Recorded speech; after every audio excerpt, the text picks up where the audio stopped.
7:20 de la mañana, como lo anunciamos, se encuentra con nosotros el titular de la cartera de salud.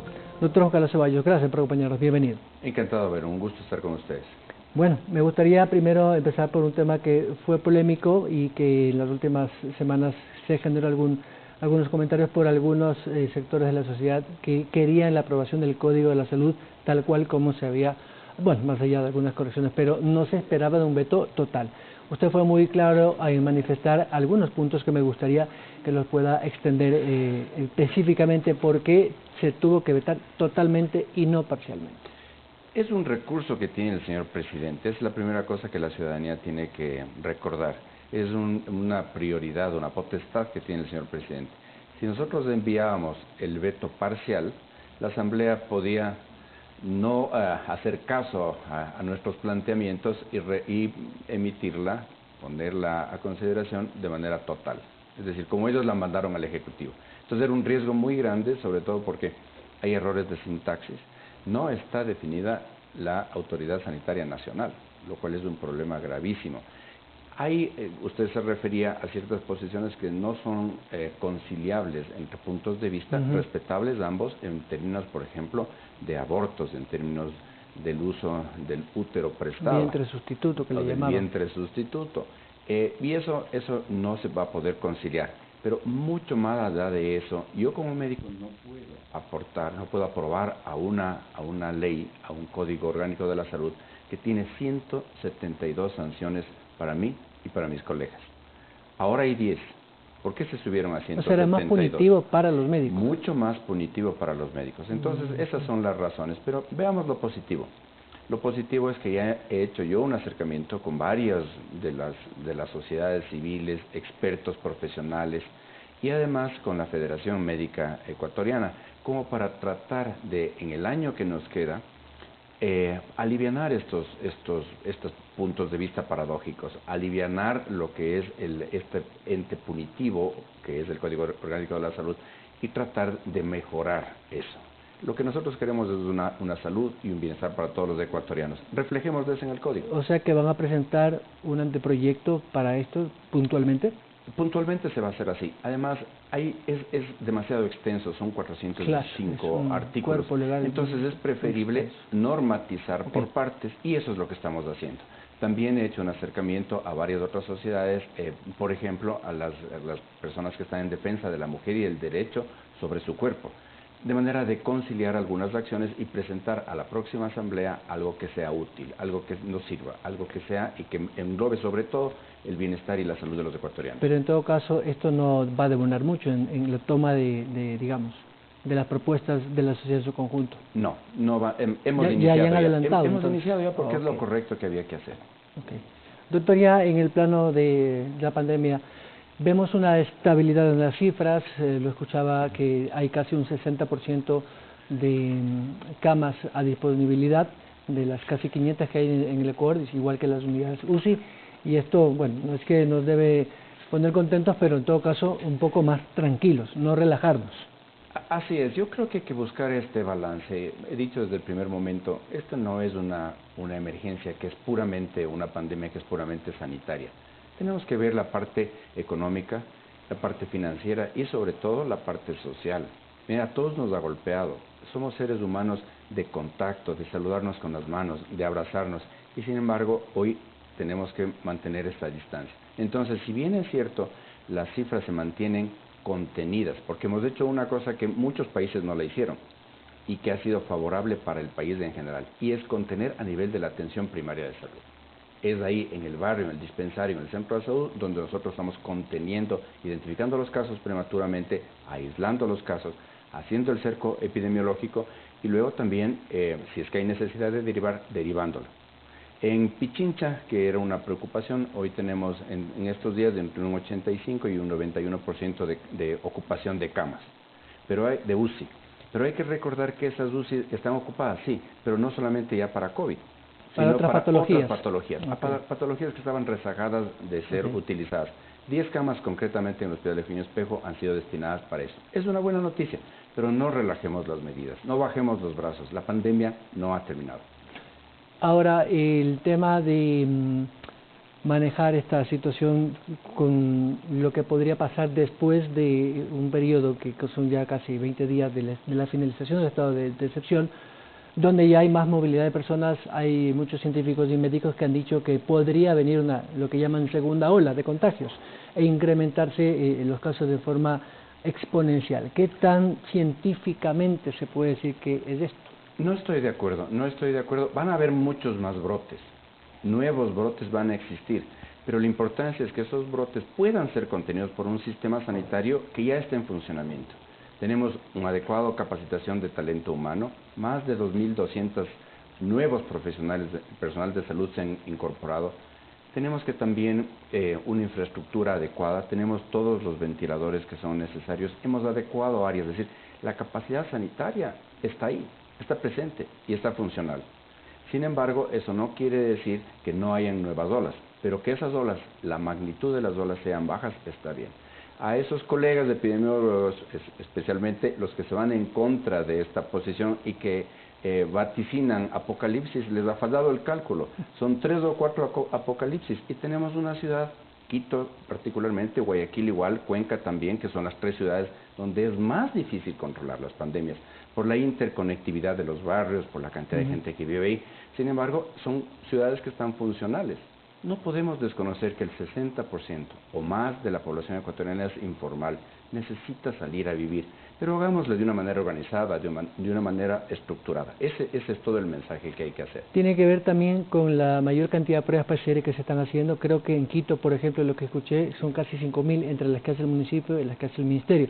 Esto también podría de alguna otra manera incrementar las cifras. ¿Por qué? Porque ya se detectan más personas de un estado temprano de la enfermedad. Correcto, y eso nos diferencia con el resto de los países de la región, probablemente del mundo. Hemos hecho muy pocas pruebas por millón de habitantes, pero eso no importa, es cómo lo hemos hecho. Hemos ido al barrio, hemos tocado las puertas de las personas, hemos identificado los casos de ahí. Es lo que se llama una vigilancia activa, una identificación prematura, oportuna de los casos.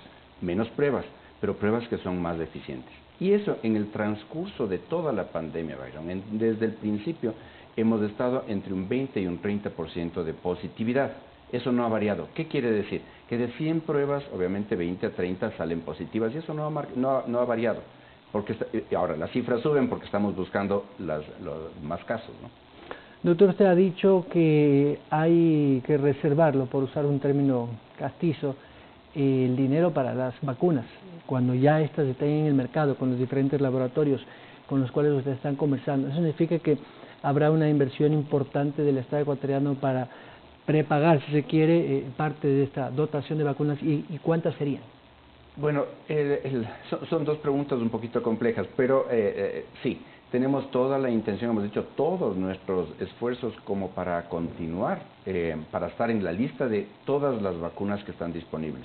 Son 9 vacunas que están disponibles en una fase 3, en una fase precomercial en este momento, incluidas la china, la de la unidad, de Rusia, pero también tenemos las más que son de más conocimiento público, por ejemplo, de AstraZeneca Oxford, las de Pfizer, y hay otras 6 o 7 que están también en la lista. A todas hemos nosotros expresado nuestro deseo de optar de manera adecuada, de manera oportuna, pero además a un precio asequible a todas esas iniciativas. Somos parte de la iniciativa COVAX, que es la iniciativa que está liderando la Organización Mundial de la Salud y que tiene socios como la Unión Europea y los Estados Unidos. Estamos en eso. Nos exigen algunas cosas que estamos tratando de negociar. Por ejemplo, una cuota inicial que no es reembolsable. Okay. Los laboratorios justifican eso, no por el negocio, además, sino porque ellos necesitan eso, momento como para el desarrollo. Mucha inversión, además, porque la investigación científica y biotecnológica requiere mucha inversión. Y ahí va mi siguiente pregunta, ministro.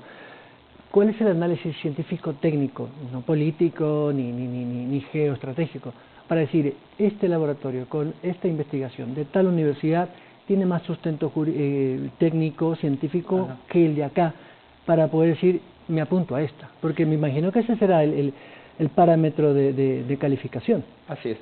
Las 3 condiciones para la prioridad que nosotros estamos dando para la distribución inicial de las vacunas son, primero, que sea tolerable. es decir, que no den muchas reacciones secundarias. Segundo, que esas reacciones secundarias no sean fatales o no sean graves, los efectos secundarios. Y la tercera y la más importante, que sea eficaz. Es decir, que permita que el cuerpo, a una dosis pequeña, pueda desarrollar las defensas adecuadas. Calculamos que entre 1 o 2 millones de vacunas podemos nosotros manejarlas durante la primera fase. Estamos haciendo todo lo posible para priorizar y oyendo también sectores, por ejemplo, sectores estratégicos que necesitan que esas personas reciban la vacuna. Los de la primera línea. Médicos, los de la primera línea, exacto. Pero también hay el agroindustria, hay otras partes, supermercados, todo lo que son farmacias que necesitan estar vacunados. Ahora, por otro lado, también hay que ver que se resta el número de las vacunas de aquellos que ya les dio la enfermedad. Ellos no necesitan ser vacunados. Pero todavía científicamente no está comprobado que a quien le dio podría tener anticuerpos. O sea, sí, todas las personas que se les ha dado, excepto si tienen algún problema inmunológico, desarrollan anticuerpos, es decir, desarrollan las defensas. Eso sí. ¿Pueden reinfectarse? Sí pueden reinfectarse. Es más, hay algunos casos que ya se han dado reinfección, pero esto son mínimos. Son mínimos y además podría ser un paragón como que es una dosis extra de vacuna que recibe, lo cual no tiene ninguna implicación. Desde el punto de vista de salud pública, ninguna implicación.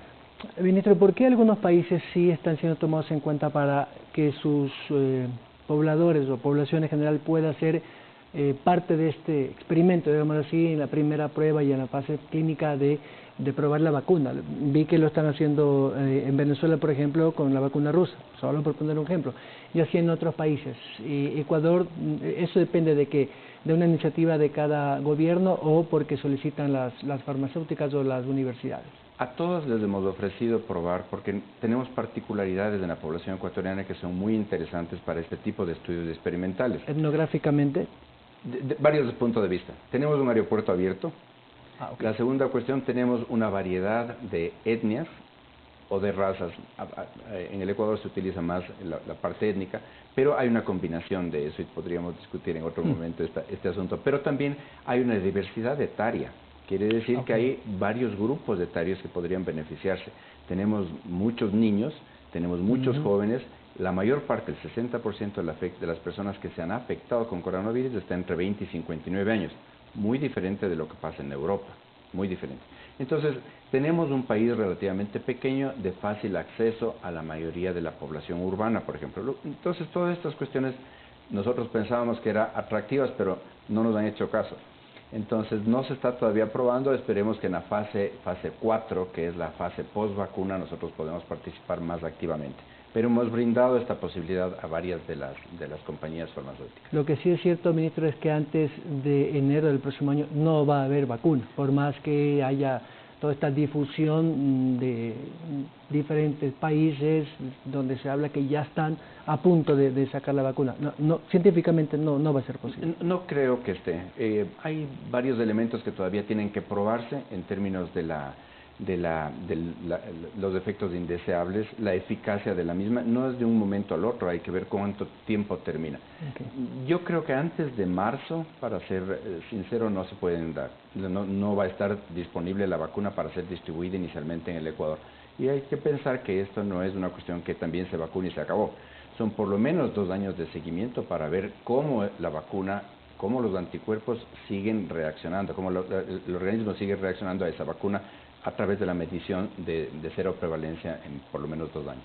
Le escuchaba ayer que usted decía que entre 20 y 25% de la población en Quito, por ejemplo, ya pudo haber tenido la enfermedad. ¿Qué podría ser esto lo que llaman la inmunidad de rebaño? ¿Cómo poder entenderlo? No, yo creo que hay una diferencia. Primero, esto también es algo que nosotros decimos de manera completamente diferente al resto de los países. Nosotros hemos priorizado este tipo de muestreo, es decir, obtener una muestra de la población adulta de 18 años en adelante de la manera científicamente más afín, más probada. Entonces, lo que se llama una muestra probabilística. Esa muestra probabilística representa a la población. En esos estudios que nosotros acabamos de terminar, en Quito, que lo hemos hecho también en Guayaquil, 33% en Guayaquil, 22% en Quito, 42% en Esmeraldas. Varía bastante, mucho más alto. Quiere decir que la gente se contagió y desarrolló anticuerpos. Eso es lo que hay. Esa gente, por ejemplo, no necesitaría la vacuna. Y entonces de eso también hay que bajar del número de vacunas a comprar. Ministro, no puedo dejar de preguntar porque sé que es un tema polémico, pero que de alguna otra manera hubo respuestas. Los médicos posgradistas y todos aquellos que decían que no se las ven incluir en estos temas salariales. Entiendo, ya se solucionó el tema, pero ¿por qué se llegó a esas instancias? Más allá de la realidad económica del país y la falta de recursos que, bueno, gracias a Dios en estos últimos días se está recibiendo dineros y entiendo que parte de esos dineros van a ir a la cartera de salud para ponerse al día con todas las obligaciones. ¿En qué quedó eso? Bueno, estamos al día, ¿no? Esa es la buena noticia para el país. Hubo retrasos porque estamos viviendo una crisis mundial, brutalmente dolorosa desde el punto de vista social, económico, financiero. Con los posgradistas, yo no estoy de acuerdo con la promulgación de una ley que no tenga el sustento económico, que no esté fundamentada desde el punto de vista económico. Por supuesto, eso claro, podría ser hasta interpretado como irresponsable. Sin embargo, también veo el lado humano de esto. La gente que estuvo en primera línea, que estuvo mucho más expuesta, se expuso y necesita tener un reconocimiento en la medida de lo que está en términos de recursos disponibles. Entonces sí, hemos llegado a un acuerdo. Todavía hay puntos que no están completamente concluidos. Pero era una ayuda económica, no es que era un sueldo, ¿verdad? No solamente que era ayuda, es que la obligación de contratar a las personas, por lo menos por un año. Entonces ahí, por ejemplo, hay becarios que podrían beneficiarse, que deben beneficiarse con esto. ¿Por qué no hacerlo?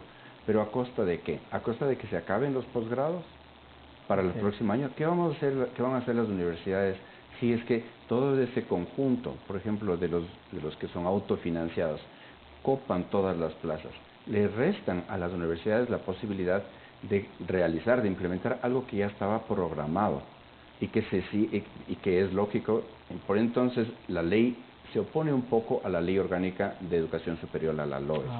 Ahí estamos tratando de finalizar algún tipo de acuerdo que nos permita ser justo y equitativo con ambas partes. ¿Cuál es el déficit de médicos que requiere el país y que no sé si se pueda llenar hasta el 2021? Es que depende también de cuáles.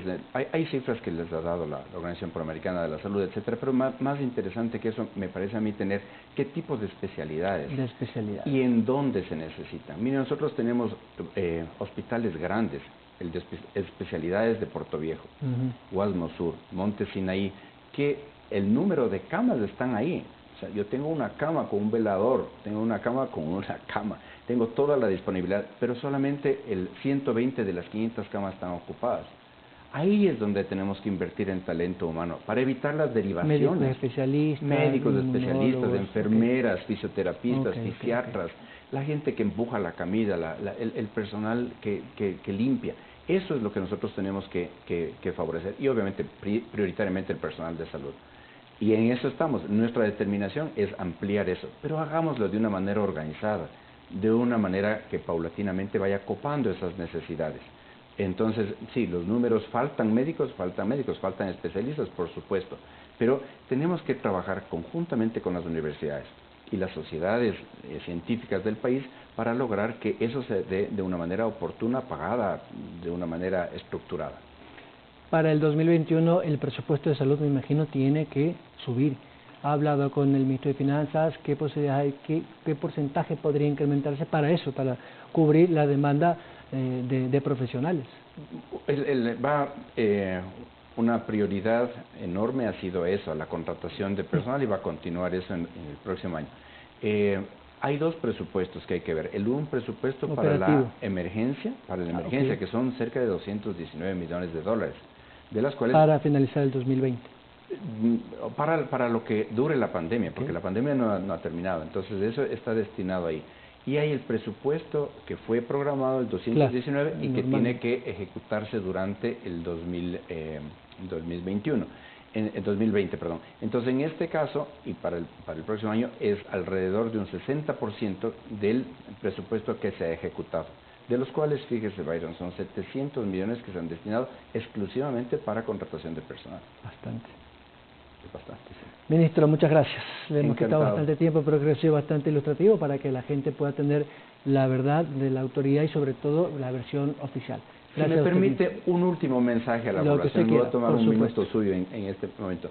Miren, estamos entrando en una fase nueva de la pandemia y esta es la fase de que en realidad yo debo reconocer que la sociedad, los ciudadanos en cualquiera de las grandes ciudades ha acatado muchas de las resoluciones. Por ejemplo, el uso de la mascarilla, que es algo que se ve cuando uno pasea, cuando uno transita por las ciudades, es prácticamente el 100%.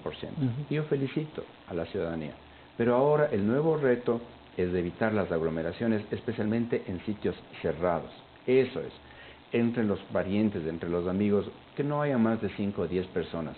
Que procuren, si es posible, hacerlo en lugares ventilados, en lugares abiertos, afuera. Las reuniones tienen que hacer afuera, no dentro de casa. Dentro de casa, manteniendo a la distancia, es extremadamente importante. El uso de mascarilla también. Evitar las aglomeraciones y obviamente lavado de manos, desinfección de superficies. Esto es lo que viene. Evite las aglomeraciones. Estamos en una fase, las cifras son buenas por este momento. ¿Esperamos nuevos brotes? Sí esperamos nuevos brotes. Usted puede ayudarnos a que eso, desde el punto de vista sanitario, sea contenido. Gracias, ministro. El doctor Juan Carlos Ceballos, titular de la cartera de salud, y estas recomendaciones importantísimas para este feriado, donde por lo general hay mucha aglomeración. Vamos a la pausa.